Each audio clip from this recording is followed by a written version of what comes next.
দেখুন, এটা হচ্ছে আমাদের ব্লক 2 বসিরহাট 2 আমাদের বেগমপুর বিহিপুর গ্রাম পঞ্চায়েতের অন্তর্গত স্বরূপনগর 11 নম্বর বুথের এরা সবাই সকলেই বাসিন্দা।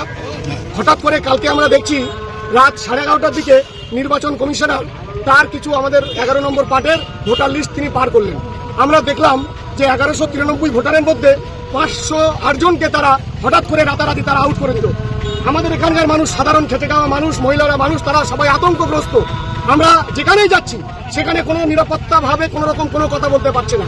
এই মানে বিজেপি পরিচালিত যে নির্বাচনের কমিশনার, যার নেতৃত্বে এই নামগুলো কেটে বাদ দেওয়া হয়েছে, আমি দায়িত্ব নিয়ে বলতে পারি কিছু সম্প্রদায়ের উপরে এই খাড়া বারবার তারা ঝুলিয়ে দিয়ে প্রমাণ করতে চাইছে। আপনারা কোথায় কোথায় জানিয়েছিলেন, কোনো সদুত্তর পেয়েছেন?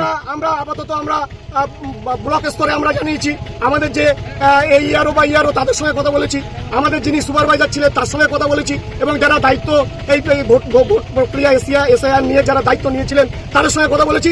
তারা কোনো রকম কোনো সদুত্তর দিতে পারছে না। তাহলে বলুন, এই 508 জনের মানুষের যে ভবিষ্যৎ, তারা আজকে আতঙ্কগ্রস্ত, তারা কোথায় যাবে? মানুষ প্রশ্ন করতে চাইছে নরেন্দ্র মোদীর কাছে যে 2014 সালে এরাই ভোট দিয়েছিল, যখন সরকার গঠন হলো তখন এরা বৈধ ভোটার ছিল। হঠাৎ করে তিনি মসনদে এসে এখন বলছে সব অবৈধ ভোটার। কেউ 40-50 বছর ধরে এখানে ভোট দিয়ে আসছে, আর তাদের ভোটটাকে আজকের কেন্দ্রীয় সরকার বিজেপি পরিচালিত যে জ্ঞানেশ কুমার অর্থাৎ নির্বাচন কমিশনার এইগুলো করে বেড়াচ্ছে। আমরা তার প্রতিবাদ জানাতে কি চাইছেন? আমরা চাইছি আমাদের যে 508 জন সকলেই যে বৈধ ভোটার, প্রত্যেকের নাম আবার নির্বাচন কমিশনার তিনি দায়িত্ব নিয়ে আগামী কয়েকদিনের মধ্যে দায়িত্ব নিয়ে আমাদের এইগুলো নামগুলো আমাদের নতুন করে তুলে দেওয়ার ব্যবস্থা করুন। আপনার নাম কি? আমার নাম এমডি মিনাজুল ইসলাম বাবুয়া।